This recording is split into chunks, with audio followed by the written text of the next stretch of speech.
It's very worrisome because they've managed to counterfeit one of the main fraud prevention tools that's built into the license.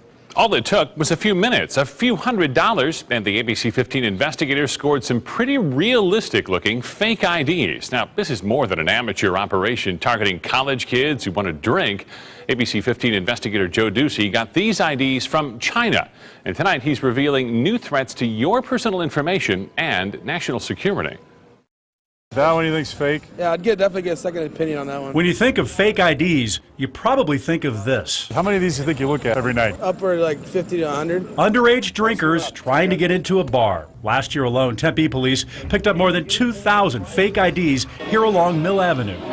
But the ABC15 investigators found the world of fake IDs goes well beyond the Tempe bar scene. They're easy to get and not at places you would think, on the street or on campus.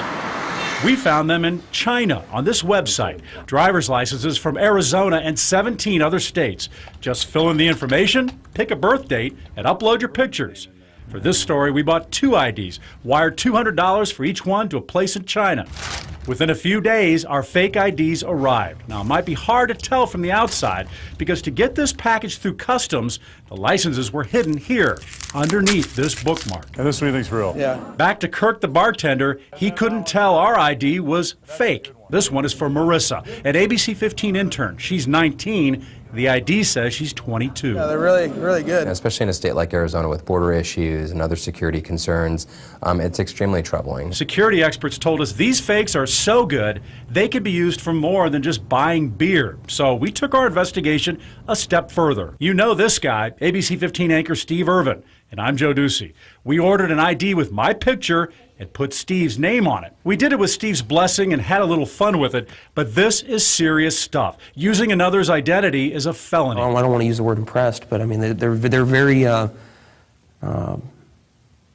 well done. We showed the fake IDs to Arizona Department of Public Safety officer Carrick Cook. It is a scary scenario. Cook says the IDs are so good, even when you swipe the black stripe on the back of the counterfeit IDs from China, it matches the information on the front. This gets you through the door. Edward Goodman is a security expert with Identity Theft 911. He says these fakes can get a criminal pretty far. Especially if you're doing an in-person transaction to try and get credit.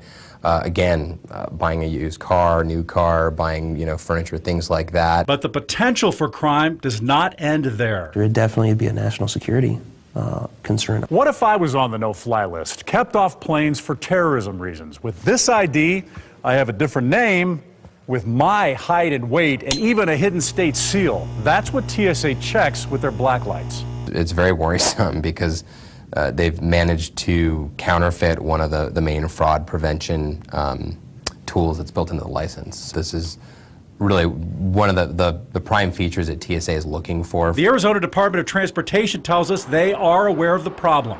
The agency is working with federal and other state law enforcement authorities in sharing of intelligence. I think a lot of people would pass it off as being legitimate. So what does TSA think about these fake IDs? You probably want to know. We did too. They're not commenting about it. Now, Arizona driver's license are popular counterfeits, and officials say one of the reasons may be because of their long expiration date, up to 30 years, and that would take a legislative act to change. Now, because it's a felony to use these IDs, we're not going to take any chances, and we are going to cut them up. And Joe, if it is a felony, how did we not break the law by then having these made? Well, actually, they're sold as novelties, and it's not a felony to buy them. It is a felony to use them or have an intent to use them, and we did not. Now, we want people to go to abc15.com/investigators to let us know what you think about this, and we have a link there to check your credit to make sure that you're not a victim of ID theft. Reporting live, Joe Ducey, ABC15 News.